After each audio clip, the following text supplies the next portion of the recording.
So in the 1940s, the American painter Franz Kline was living in New York, and like most of his contemporaries that would later become the school of painting known as Abstract Expressionism, he was broke. And he's working on this new style of painting where he makes these small calligraphic brush studies and then takes the ones that he thinks are cool or good or whatever you want to use as the phrase, projects those onto large, like 6-foot tall canvases, and then executes them as paintings. So he's totally broken. He has a problem, which is that the way that he's working requires him to make lots of drawings. He's got no money for paper. And so what he does is he starts drawing on phone books.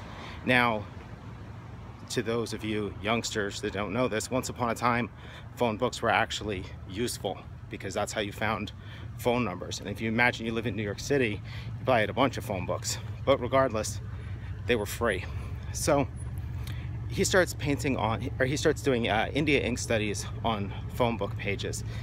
And this allows him to make tons and tons of these drawings. And it allows him to be so not precious about them that he can do things like make drawings, tear them up and combine them with other drawings. And basically it's like a liberating factor.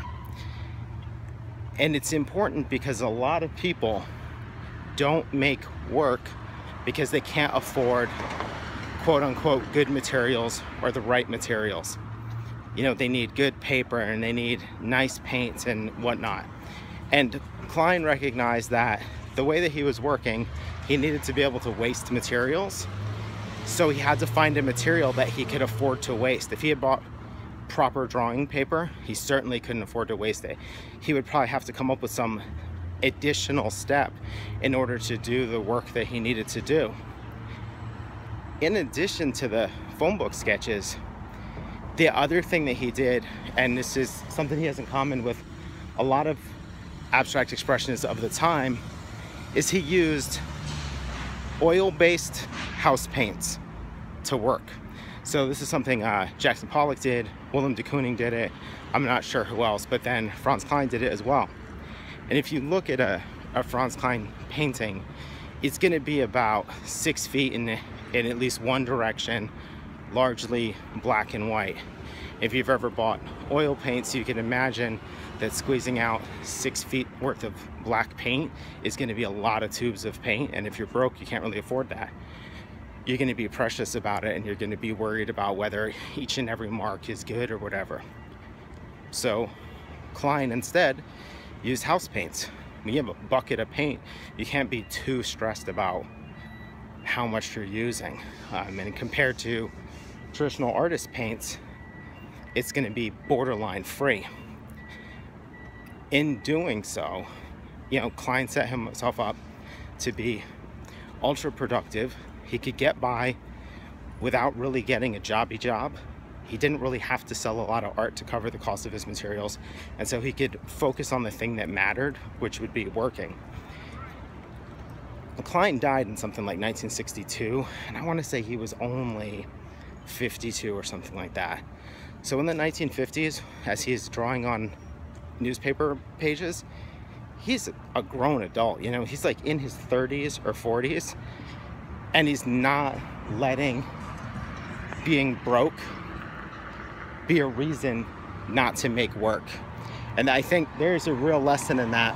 We can come up with 40 million excuses why we can't make something, and certainly all of us, including me, can use the excuse that we don't have the right brushes or the right pens or the right cameras or the right software for working.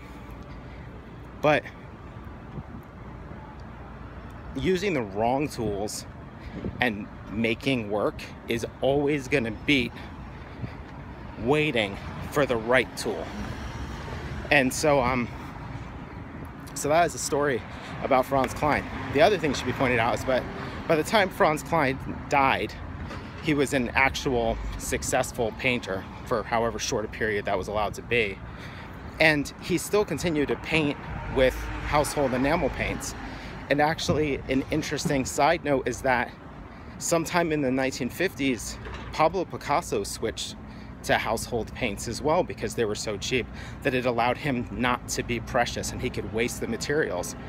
And Pablo Picasso in the 1950s he could probably afford to paint in like the blood of infants if he had chose to. So it kind of goes to show like that psychological barrier of a tool. Even when you can afford to use the nicest tools possible, it can still hold you back. Okay, that's today's video. Thanks a lot for watching. Questions or comments are always appreciated.